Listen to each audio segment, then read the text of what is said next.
with growing up in Cleveland. So, being a LeBron fan and tell us about your sports background as far as growing up in Cleveland and basketball, football, etc. Yeah, I mean, I played sports all my life. It was my mom that got me into it. She she always told me she was a baller in high school and she was really good. And I remember she told me when I was young, I asked her, I was like, well, how many points did you score? And I just like asked her what she averaged and stuff like that. And she told me she averaged 30 points her senior year a game. I didn't even know that about your mom. Yeah, really? no, me neither. Points? And I was like, oh, like, so you're just a dog. Okay. Yeah, I get it. I guess that's a lot. I felt like I had to live up to it. Honestly, I was like always in my mind. I was like, dude, she was that good. Like, I can't be bad. Where did she go to high school? Cleveland, it was in Cleveland, in the heart of Cleveland. I remember it was it, I'm trying to think which high school. Thad probably told me a million times. And I oh my God, I know it too. I'll text my mom. Maybe she'll get back to me before. Yeah, I'm guessing. I'm trying to think where I know he's told me before, but I can't remember now.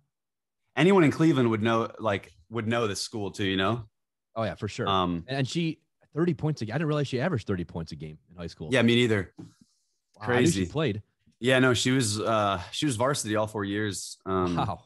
Yeah, she said it was the only thing that like kept her from getting bullied and like picked on. She's like, nobody would mess with her just because they knew she was good at basketball. It was like kind of her in at that time. But yeah, she started me really young. I played a little bit of football. I was pretty big. I think I was over the weight limit to be able to catch the ball or run with the ball for the league I was in like 5th grade. And so I thought that was stupid. I never wanted to play again because I wanted to be a wide receiver.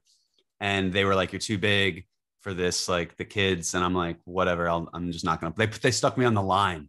I'm like, dude, I'm not playing the line. Like, that's so boring. Oh, I know, especially as a kid. Yeah, like what am I doing here? And so I just quit football and I just said, all right, I'll stick to basketball.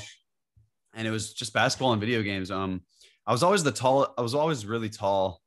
Obviously, everyone caught up and surpassed. I'm 6'3", but still pretty tall. I was pretty tall. Like I was always the tallest guy in my class up until like 7th or 8th grade. And so basketball, they'd always stick me at the big man position, which I hated, to be honest. I think that's the dumbest. I think teaching younger generations, like kindergarten through 4th grade, even if they're the tallest, biggest, clumsiest, whatever. I wasn't that clumsy, but you know what I'm saying? Yep. They stick them at the 5, the 4 position. And you teach them all how to rebound, box out, all the mic and drill, layups, with the pads, getting tough. They don't teach, but like every single practice camp that I remember, this pisses me off still to this day. They always split guards and big men. And they always teach the guards dribbling, passing, all that. And they teach the big guys how to play big guys. I think that's stupid because at a point, I was no longer the big guy. But I didn't have the smaller guy skills. And that was a huge flaw in my game. And it took my confidence down so much because I wouldn't even dribble the ball up on a fast break. Like really? Because I always outlet. I never dribbled the ball. I always rebounded and outletted every time for like as long as I can remember. And so that really caught up to me in high school. My freshman year, they were picking 2 kids to go to junior varsity. Or they were picking 1 kid to go to junior varsity from the freshman team. There were 2 options. It was Anthony and me. Anthony's handling was much better than mine, which his confidence was just way higher. My confidence was horrible. I'd get the ball and you could just see that I couldn't dribble. And so I wouldn't know what to do in a sense. And I'd just kind of panic and throw it past the ball, sometimes even throw the ball away just because like I could get the ball at like half court and it would be a fast break 2-on-1. And I'm not trying to dribble into that at all. Like I don't like I remember in my freshman year, one of the games I got past the ball, that same situation right over the half court line. And I immediately turned back and threw it back to my teammate and it was half court violation. Oh, wow. And after that, I was so embarrassed and it just made no sense for me to make that play that after that, I told myself like, I'm becoming a guard. And then I just started working on my ball handling every day. And, yeah, I ended up becoming like the 3 position in high school, point forward. I wanted to do that because LeBron was kind of the point forward. I saw LeBron do it, and I'm like, yo, he's like 6'8". Yeah, he's dude. 6'8", like, what are we? Yeah. Yeah, like come on, I can dribble the ball.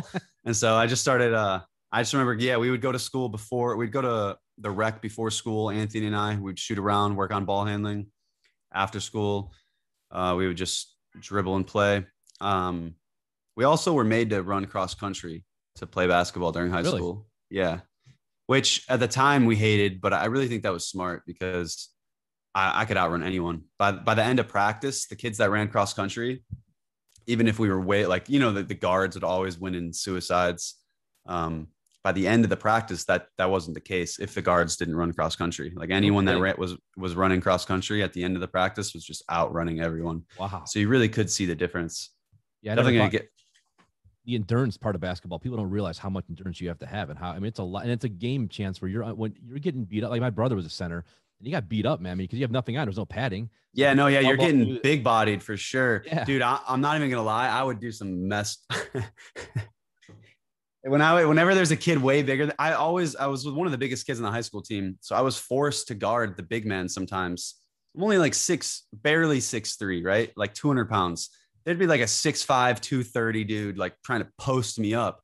And I'm just like, come on, bro. Like, what is this? Like, how am I the tallest guy in my, like, where are they finding these guys, bro? Like, why don't we have this?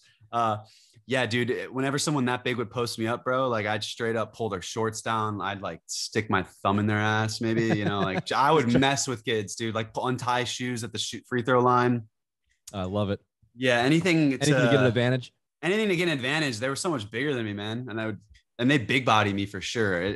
I had to get some strength. That was my biggest weakness freshman, sophomore year. I just wasn't strong enough. Yeah. I mean, it's a huge problem. I mean, a lot of kids face that same thing. It's just, your upper body's not built enough at that point. Yeah. I think about the training that kids have now. Like, dude, it's insane. It's crazy. It's like they're NBA players. I mean, they're like by the time they're 10 years old, they're weight training, they're doing ball handling every day, they're shooting, they're big man drilling. Like they got the whole, like we didn't weight train. There was my arms were frail, dude. Like unless you were one of the kids that just, had a six pack straight out. You weren't looking like that. No. And so, and Chance, you bring up a good point about the big men and the little, like, back in my era when I grew up, the Shaqs and Hakeem Olajuwon and all those guys back, that was like, but now it's like when like LeBron really kind of started a trend too, and Steph Curry with the shooting. If you're in today's NBA or really I don't care what aspect, grade school, high school, you can't shoot. I don't care what position you're playing. It's horrible. You're gonna have a hard time finding any playing time unless you're a great defender or a great rebounder. But I mean, you have to be able to shoot, handle the ball. No.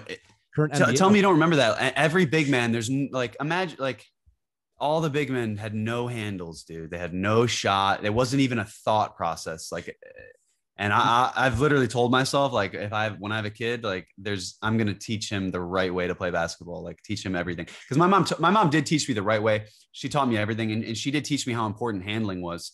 But I remember I came to a point where I told her I didn't want her to be my coach anymore. Cause she was like so hard on me. And not that she was so hard on me, but like, it's your mom like yelling at you in front of everyone. You just be like a little kid. You're just embarrassed. You just like, yo, just don't coach me. Like, let my coach coach me. In reality, it was stupid because the coaches never really, like we said, it wasn't a thing. Mm-hmm. And now it's a thing, I feel like. But because imagine like, go ahead. Sorry. Oh, no. I mean, Shaq is a perfect example of. So now he obviously would never going to have a shot. His hands are too big. But the point, he's a rarity. I mean, he could dominate a game without ever shooting a three or without ever, he didn't have to do that because he was so physically dominant. Think of Luka without handles and a shot. Oh, he would be. I mean, he can't guard. He wouldn't see playing time. No, literally would not be on the floor. And it's funny when you look at Luka, Chance. I mean, I look at him. I never thought he would be the superstar that he is. I mean, I knew he'd be a nice shooter and all that. He's a superstar. I mean, no one can guard him. Superstar. And you would never, by looking at him, you would never guess that. Even Trey is small and tiny, and you're thinking this guy's not going to be Steph Curry.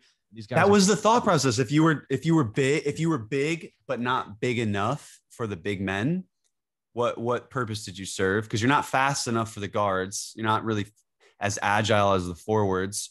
You're a big man, but you're not big enough to guard the big men. And so it's like, what role do you really fill? Because that's kind of where Luka's at. But handling and shooting just like are so dominant. It's everything. And I always felt I really focused on my handling was really poor in high school, but my shot was really good. That was all I ever focused was my shot. I actually had to, but see, and I had a big man shot. it really is crazy to think about. Cause like, I feel like if I was a coach, I don't know, I guess there's so much you have to do, but I feel like these are little things that you could just tweak like for your team right away. Like I had a big man shot. I literally would bring the ball all the way back and fucking launch it.